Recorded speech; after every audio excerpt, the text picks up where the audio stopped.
The outline of Kuan, the banking statistic is in provincial level is number 1, banking networks, number 2, deposit liabilities, and the third is the loan portfolio. We have a total of 125 banks. 125 compared to last year, June last year, we have only 121 offices, banks.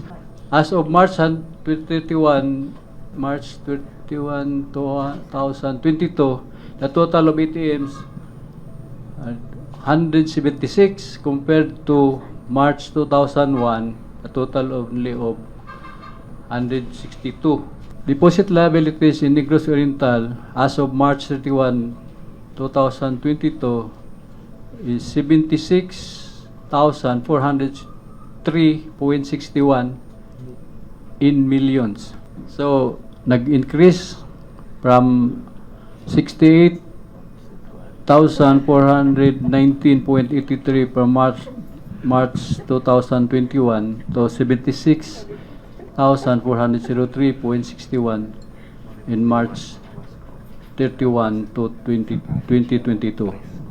Here in the loan portfolio, nag-decrease from 11,816.72 thousand last March 31, 2021 to 10,453.82 in March 2022. Deposit muna deposit liability. So there's an increase in deposit. When we say deposit, everything, all the demand deposits of private individual and private entities. So ang pera ato sa bangko, idako. Okay. Now, in this loan portfolio na year-on-year comparison, last year it's 11,816.72 in millions. Now it's 10,453.82 in millions as of March.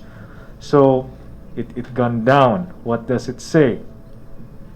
It could say there, if you're going to look at on a negative way, mababa yung komersyo. It could be like that. Kasi when you do credit, you use credit for business. Pangutang yung company, pangutang ka, what do? You buy cell phone, that's all this business, right? But buy food. But on a positive note, I don't know if this is really the culture of people here, no? Na mahilig mag-save ang tao. Dili siya kuripot, It's just, dili lang mangutang. Okay? So if I'm not going to utang, dili man ko magdako man gasto.